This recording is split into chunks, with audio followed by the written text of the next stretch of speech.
The observation deck of the Galactic Military Academy hummed with the usual pre-dawn energy. Commander Threxenal stood at the viewport, all four of his arms crossed behind his chitinous back, as he watched the first training group assemble below. 23 cadets from 17 different species, each one supposedly the best their world had to offer. And then there was her, the human. Cadet Mira Kaine stood at the far end of the formation, silent as a shadow. While the others chatted nervously, antennae twitching and scales rippling with barely contained excitement, she simply existed in her spot, not fidgeting, not socializing, just breathing and waiting with that unnerving stillness that made Threxenal's primary stomach churn.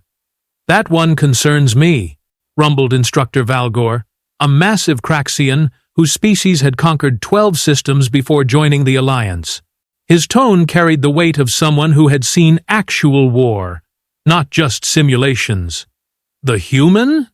Threxenal clicked, his mandibles in what passed for a dismissive laugh among his people.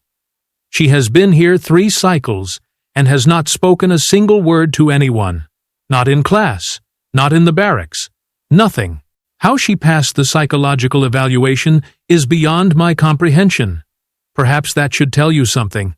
It tells me she is broken." Threxenal tapped a claw against the viewport. "Humans are supposed to be loud, aggressive, emotional to the point of irrationality. This one is defective." Down below, Senior Drill Instructor Kravos began the morning brief. The Taurelian's voice boomed across the training grounds, audible even through the reinforced glass. "Today marks the beginning of your combat trials. You have had 3 months to learn theory. Now we see if any of you can actually fight." A ripple of nervous energy passed through the formation. Except from Mira Kaine. She might as well have been carved from stone. "First match," Kravos announced, his 6 eyes scanning a datapad. "Cadet Rin versus Cadet Voltar." The Sarian and the Borthan stepped forward. Both were large by most species standards, built for power and endurance. The fight was brief, technical, and ended with Rin pinning Voltar in a joint lock that would have dislocated 3 different limbs if he had not tapped out. "Adequate," Kravos grunted. "Next! Cadet Zella versus Cadet Mira Kaine." Threxenal's attention sharpened. "Finally. Let's see what the silent human can do." Cadet Zella was a Rixian, a species known for their incredible reflexes and venomous spurs. She practically bounced onto the mat, her confidence evident in every movement. Across from her, Mira Kaine walked forward with that same measured pace. No swagger, no fear, nothing. "This should be entertaining," Threxenal murmured. "The human has shown 0 aptitude in any of the practice sessions. She barely participates." Valgor said nothing, but his massive head tilted slightly to one side.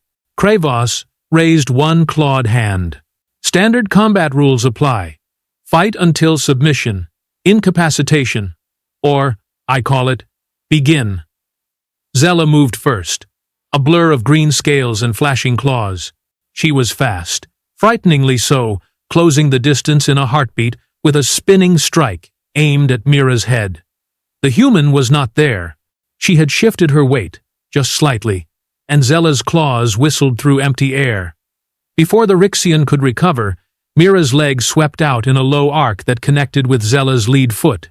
It was not a powerful strike. It did not need to be. Zella's momentum and overextension did all the work, sending her tumbling forward. Mira flowed around her like water, one hand gently guiding Zella's trajectory, while the other positioned itself at a nerve cluster on the Rixian's neck. Not striking, just resting there. A promise. Zella froze. Her eyes went wide. She tapped the mat twice. The entire sequence had taken perhaps 3 seconds. "Lucky shot," Threxenal said immediately. The Rixian was overconfident. "Perhaps," Valgor replied, but there was something in his tone that suggested he did not believe it. Kravos clearly agreed with Threxenal's assessment. "Again," he barked. "Zella, stop playing around." The second match went differently. Zella approached cautiously, testing Mira's defenses with quick jabs and probing strikes. The human blocked or redirected each one with minimal movement, never overcommitting, never giving Zella an opening. It was like watching someone try to punch smoke. Frustrated, Zella attempted a feint, then lunged with her venomous spur extended. It was a killing move, technically forbidden in training, but Kravos had not blown the whistle yet. Mira caught Zella's wrist mid-strike, rotated it counterclockwise, and used the Rixian's own momentum to flip her completely over. Zella hit the mat hard enough to knock the wind from her lungs. Before she could gasp in a breath, Mira had her in a chokehold that would render her unconscious in seconds if she did not submit. Zella tapped frantically. Mira released her immediately and stepped back, still silent, still expressionless. Well, Thraxinal said slowly, perhaps she has some training. Perhaps, Valgor repeated. Over the next hour, they watched Mira face 4 more opponents. A Borthan heavy combat specialist who outweighed her by at least 60 kilograms. A Palexian martial artist who had won regional championships on his homeworld. A Craxian female who nearly matched Valgor in size. A Taurelian who moved with the kind of precision that came from military breeding. Mira defeated all of them. Not just defeated, dismantled. Each fight revealed something new. Against the Borthan, she demonstrated an understanding of leverage that turned his strength into a liability. Against the Palexian, she showed knowledge of pressure points across a dozen different species' anatomies. Against the Craxian, she displayed timing so perfect it looked choreographed. Against the Taurelian, she proved she could think 3 moves ahead of someone trained from birth for combat. And through it all, she never said a word. Enough! Kravos finally called. Cadet Kaine, center mat. Now. Mira walked to the center, still calm, still silent. Kravos circled her slowly, his 6 eyes narrowing. You have been hiding your abilities. Why? Mira said nothing. I asked you a question, cadet. Nothing. Are you mute? Damaged? Scared? Kravos's voice rose with each question.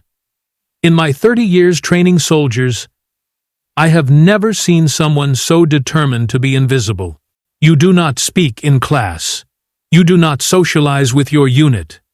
You barely exist. He leaned in close enough that his breath ruffled her dark hair. What is wrong with you? Mira's gray eyes met his without flinching. Her jaw remained shut. Kravos's mandibles clicked in frustration. Fine. If you will not speak, then fight. Me. Right now. A collective gasp rippled through the assembled cadets. Kravos was not just any instructor. He was a decorated war hero who had survived the frontier wars. He had killed enemy combatants with his bare hands. He had trained thousands of soldiers. Mira simply shifted her stance slightly, her feet finding optimal positioning without apparent thought. This is a mistake, Thraxinal said from the observation deck. He is going to hurt her. Is he? Valgor's tone suggested genuine curiosity. Kravos did not bother with a ready stance. He simply attacked, a straight punch that could shatter reinforced metal. Mira slipped it by centimeters, countered with a palm strike to his elbow that hyperextended the joint just enough to cause pain without permanent damage, then disengaged before he could grab her. Kravos's eyes widened, then narrowed. Then he really started fighting. What followed was not a training match. It was a lesson in applied violence. Kravos used every technique in his considerable arsenal. Strikes, grapples, joint locks, throws. He was faster than something his size should be, more technical than his brutal reputation suggested. Mira met everything he threw at her. Not by overpowering him, she could not. He outweighed her by 100 kilograms and had 4 arms to her too. But she did not need to overpower him. She knew exactly where to be, exactly when to move, exactly how much force to apply, and where. It was like watching a master craftsman at work. 3 minutes in, Kravos was breathing hard. Mira's breathing had not changed. 5 minutes in, Kravos had a split mandible and a hyperextended knee. Mira had not been touched. At 7 minutes, Kravos threw a wild hook that would have decapitated most opponents. Mira ducked under it, stepped inside his guard, and placed 2 fingers against his throat, right over the major artery. She could have struck, could have collapsed his windpipe, could have ended him. Instead, she held the position for exactly 2 seconds, long enough for him to understand. Then she stepped back and returned to a neutral stance. The training ground was absolutely silent. Kravos stared at her, his chest heaving. Then, slowly, he straightened. "Where did you learn to fight like that?" Mira's expression did not change. "Answer me!" "Nothing." Kravos's mandibles clicked rapidly, a sign of severe agitation. "Fine. Dismissed. All of you. Except you, Kaine. You stay." The other cadets filed out quickly, stealing glances at Mira as they passed. She stood in the center of the mat, waiting. When they were alone, Kravos approached more slowly. His aggression had evaporated, replaced by something that looked like professional respect mixed with confusion. "I have trained soldiers from 47 different species. I have seen combat in 6 different wars. I have killed enemies who would give you nightmares." He paused. "And I have never in all my years seen anyone fight like you just did." Mira remained silent. "You are not just trained. You are experienced. Combat experienced. Real. Combat, not simulation." He tilted his head. "How many have you killed?" For the first time since the fight began, something flickered in Mira's eyes. Not anger, not fear, something older and colder. She held up her right hand and extended all 5 fingers. Kravos's mandibles clicked once. 5? Mira shook her head slowly. Then she made the gesture again, and again, and again. She kept making it, methodically, until she had shown it 12 times. 60. 60 confirmed kills, Kravos said slowly. Before the age of 25, before joining this academy. Mira lowered her hand. "What were you?" Kravos asked quietly. "Special forces? Black operations? Assassin?" Mira's jaw tightened almost imperceptibly. Then she did something she had not done in 3 months. She spoke. Her voice was quiet, rough from disuse, but clear. Survivor. 1 word. That was all she gave him. Then she turned and walked off the training mat, leaving Kravos standing alone in the center of a space that suddenly felt much colder than it had minutes before. Up in the observation deck, Threxnel and Valgor watched her go. "Pull her file," Valgor said quietly. "The real one, not the sanitized version they gave us." "Why? She clearly knows how to fight." "That is all we need." "No." Valgor's massive hand gripped the railing hard enough to dent the metal. "That was not just skill. That was trauma made functional. That was someone who learned to fight, because the alternative was death." He turned to face Threxnal, fully. When someone fights like that, when they are that silent, that controlled, that aware of every move, 3 steps ahead, it means they learned in an environment where one mistake meant you did not get to learn from it. "You think she is dangerous?"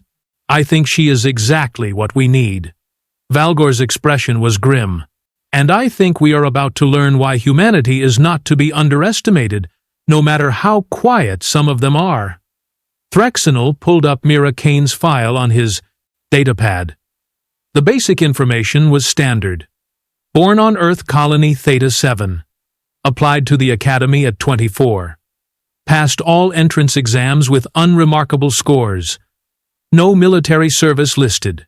No criminal record. No family contacts. Nothing that explained what they had just witnessed. "There is something wrong with this file," Threxnel muttered. "This reads like someone who has never seen combat." "Exactly." Valgor's tone was dark. which means someone went to a lot of trouble to make sure we would not ask questions. Should we report this? To whom? Command sent her here. They know something we do not. Valgar turned back to the viewport, watching Mira's distant figure disappear into the barracks. No. We observe. We train her properly, and we make very, very certain. We never give her a reason to consider us enemies. 3 days later, the Academy received an encrypted message from Alliance Intelligence. It was flagged Priority 1 and addressed directly to Commander Threx Nal. He opened it in his private office, away from prying eyes and recording devices. The message was brief. Regarding Cadet Mira Kaine, do not attempt to access sealed records. Do not question her past. Train her as you would any other cadet. She is not a threat to the Academy or its mission. This is not a suggestion. Confirm receipt. Threxanal stared at the message for a long moment. Then he pulled up everything he could find on Theta 7. The colony world listed as Mira's birthplace. What he found made his blood run cold. Theta 7 had been wiped out 8 years ago. Not by natural disaster, not by disease, by raiders, the Krell Syndicate, a group of slavers and pirates that specialized in hitting isolated human colonies. They had hit Theta 7 hard and fast, killing most of the adults and taking the children for the slave markets. Alliance forces had arrived 3 days too late. The colony had been declared a total loss. No survivors. Except that clearly was not true. Threxanal dug deeper, accessing records that probably should have been beyond his clearance. He found incident reports from syndicate ships, reports of cargo losses, of guards found dead with their throats cut, of an entire slave ship going dark for 2 weeks before limping into port with half its crew dead and the rest too traumatized to explain what had happened. And he found one other thing. A intercepted syndicate communication, flagged and archived by Alliance Intelligence. Whatever we took from Theta 7, one of them is hunting us. Tell the fleet to watch for a human female, approximately 16 standard years, dark hair, gray eyes, extremely dangerous, kill on sight. Do not attempt capture. The message was dated 7 years ago. Threxanal sat back in his chair, all 4 of his hands trembling slightly. Mira Kaine had been 16 when the raiders came, old enough to understand what was happening, young enough to be taken with the children, and somehow, somewhere, in the hell of the syndicate's slave operations, she had not just survived, she had fought back. For years, apparently. 60 confirmed kills. That was just what she had admitted to. Threxnol was suddenly, viscerally certain that the real number was much higher. He closed all the files and deleted his search history. Then, he sent the confirmation receipt to intelligence. He never spoke of it again. But from that day forward, when he watched Mira Kaine in training, silent and efficient and utterly controlled, he saw something different than a broken cadet. He saw someone who had walked through hell and come out the other side still standing. And he wondered, not for the first time, what humanity would be capable of if they all fought like her. The thought kept him awake at night. 6 weeks passed before the Academy held its first live combat exercise. Not simulations, not controlled sparring. Real weapons, real tactics, real consequences. The kind of training that separated actual soldiers from people who just looked good in uniform. Commander Threxanal watched the mission briefing with growing unease. The cadets would be divided into 2 teams, red and blue, then dropped into the Kessler Range, a stretch of hostile terrain that mimicked every awful combat environment the Alliance had ever encountered. Cliffs, dense forest, swamp, urban ruins, all seeded with automated defense systems that fired non-lethal rounds capable of breaking bones if you were stupid enough to get hit. Team leaders will be selected based on performance metrics, Instructor Kravos announced to the assembled cadets. His mandibles clicked as he consulted his datapad. Blue team leader, Cadet Rin. Red team leader, Cadet Mira Kaine. A murmur rippled through the formation. Rin puffed up with obvious pride, his Sarian scales brightening. Mira showed no reaction whatsoever. "This is a mistake," Threxnal muttered to Valgor. "She has no leadership experience. She does not even speak to the others. She does not need to speak, to lead." Valgor's tone carried certainty. "Watch." The teams were assigned randomly. Rin got Zella, Voltar, and 8 others, who were all competent fighters with decent tactical training. A solid team. Mira got the leftovers. Cadet Jex, a Palexian engineer who barely passed his combat requirements. Cadet Torva, a medic whose species was physiologically incapable of aggression.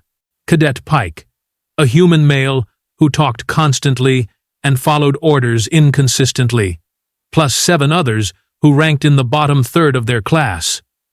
Rin's team looked like winners. Mira's team looked like casualties waiting to happen. "Objective is simple," Kravos continued. "Each team has a flag at their base camp. Capture the enemy flag and return it to your base. First team to do so wins. You have 6 hours. Non-lethal weapons only, but they will hurt. Medical teams are standing by." His 6 eyes swept across both groups. "Try not to die of embarrassment." The transport shuttles dropped both teams at opposite ends of the Kessler range just after dawn. Threxnal and the other observers settled into the command center, where holographic displays tracked each cadet's position via embedded chips. Rin's team hit the ground running, literally. He immediately began shouting orders, dividing his people into assault and defense squads, establishing a perimeter, setting up overlapping fields of fire. Textbook tactics, exactly what the Academy taught. Mira's team landed and immediately went silent. No shouting, no obvious organization. Mira simply looked at each of her teammates in turn, made brief hand gestures, and they dispersed into the forest like ghosts. "What is she doing?" Threxnal demanded. "There is no formation, no defensive structure. They are just scattered." "Look closer," Valgor said. At first, it seemed random. Then he started to notice patterns. Jex, the engineer, was positioned near a narrow ravine with good sightlines on the primary approach route. Torva, the medic, was centrally located with quick access to any team member. Pike, despite his discipline problems, was placed on a ridgeline where his tendency to talk would actually be useful for spotting enemy movement. Each person was positioned not based on standard tactics, but based on their specific strengths and weaknesses. "She has been studying them," Valgor said quietly, "learning how they move, how they think. She is not using them as generic soldiers. She is using them as individuals." 20 minutes into the exercise, Rin's assault team pushed forward aggressively.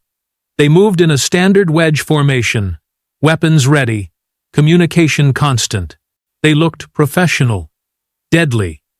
They walked straight into a trap.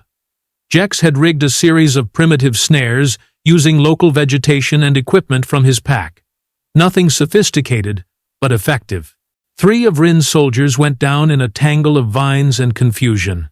While they struggled to free themselves, Mira's team opened fire from concealed positions. Non-lethal rounds cracked through the air. 2 more of Rin's people went down, tagged by shots that would have been fatal in real combat.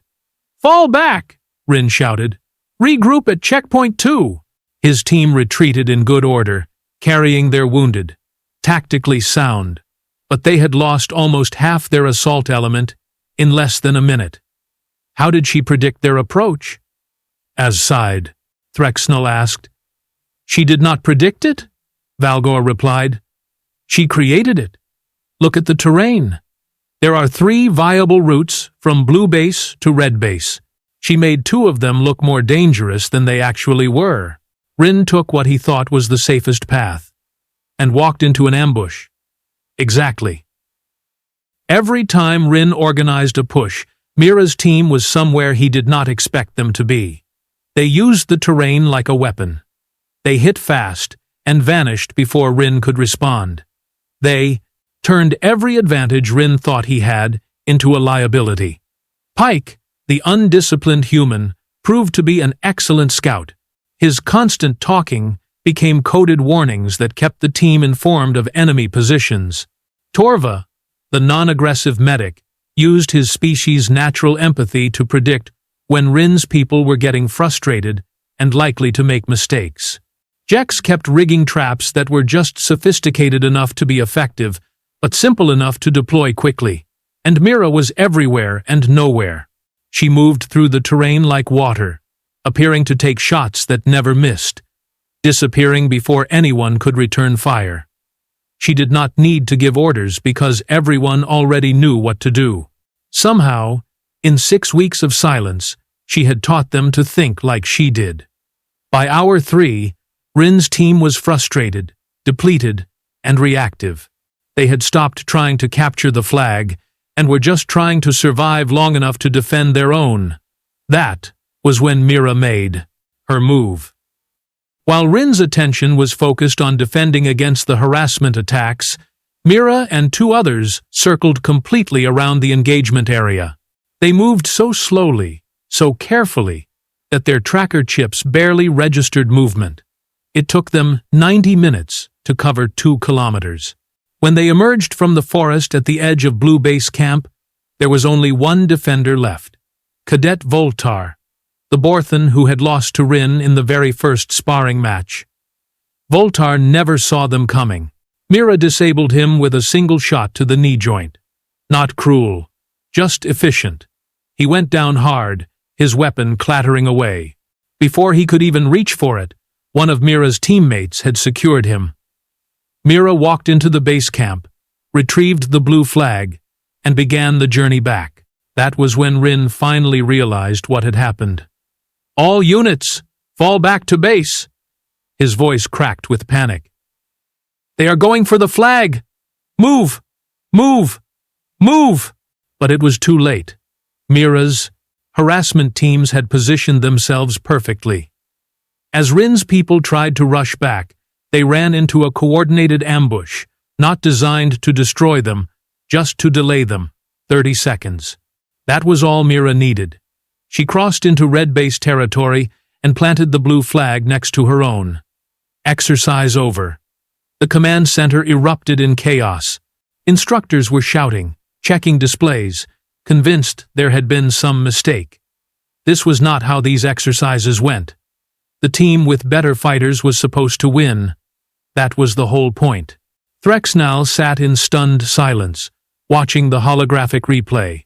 Mira had just defeated a superior force using nothing but terrain, timing, and an intimate understanding of both her own team's capabilities and her enemy's psychology.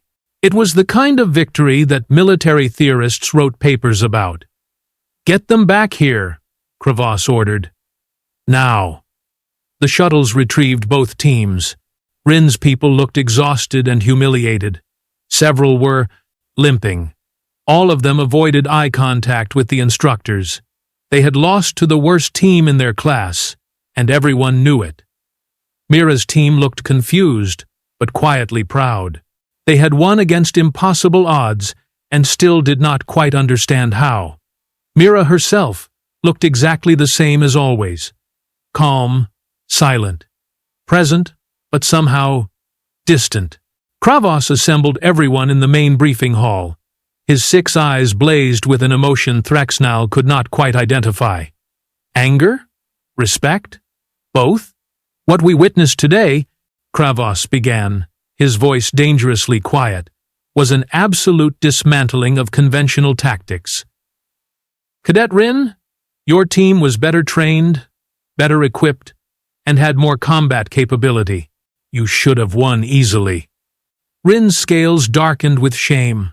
"Instead, you got beaten by a team that should not have stood a chance." Kravos turned to face Mira.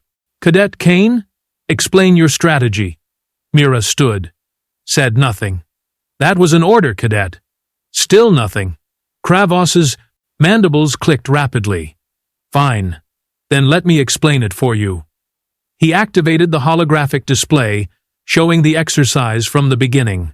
From the moment you landed, you did not try to win the way you were taught. You did not establish a defensive perimeter. You did not maintain conventional formations. You did not communicate through standard channels. He highlighted Mira's movements throughout the engagement. You used terrain to negate enemy firepower. You focused on psychology instead of direct confrontation. You made your enemy fight on your terms, not theirs. He paused. This is not academy doctrine. Where did you learn this? Mira's gray eyes met his without flinching. Where did you learn to fight a guerrilla war? The room went very quiet. Every cadet knew what that term meant. Guerrilla warfare was what insurgents used. Rebels, freedom fighters, people who could not win through conventional means and had to get creative to survive. Mira's jaw tightened slightly. Then she did something that shocked everyone. She pulled up her right sleeve. Her forearm was covered in scars. Not the clean lines of surgical intervention or training accidents. These were ragged, badly healed. The kind you got when medical care was not available and you had to survive anyway. But it was not the scars that made the room go silent. It was the tattoo. Small, faded, but unmistakable. Theta 7. Colony. Remember. Resist. Survive. Valgor stood abruptly, recognition flooding his features. You are from Theta 7. Every instructor in the room suddenly understood. Theta 7 was taught as a case study in asymmetric warfare. After the syndicate raid, some of the colonists had fought back. Children, mostly. The adults were dead.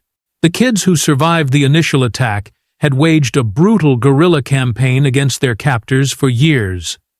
Alliance intelligence eventually tracked the syndicate fleet and liberated the survivors, but by then, most of the children were dead. The ones who lived had learned to fight in ways the Academy could never teach.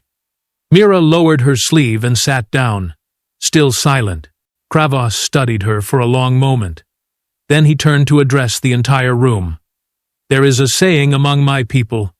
The best warriors are not those who never lose. They are those who refuse to stay down. He gestured to Mira.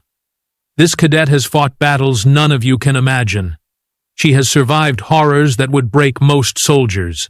And she is here, in this academy, not because she wants glory or recognition, but because she understands something fundamental about warfare. He let the silence stretch. War is not about being the strongest. It is about being the smartest, the most adaptable, the most willing to do whatever it takes to protect your people. His gaze swept across the assembled cadets. Today, you all learned that lesson. Some of you learned it by winning. Some learned it by losing. But you all learned. Rin stood slowly. His scales were still dark with shame, but his voice was steady. Permission to speak, sir? Granted. I want to apologize. He turned to face Mira directly. I underestimated you. I assumed silence meant weakness. I was wrong. He paused.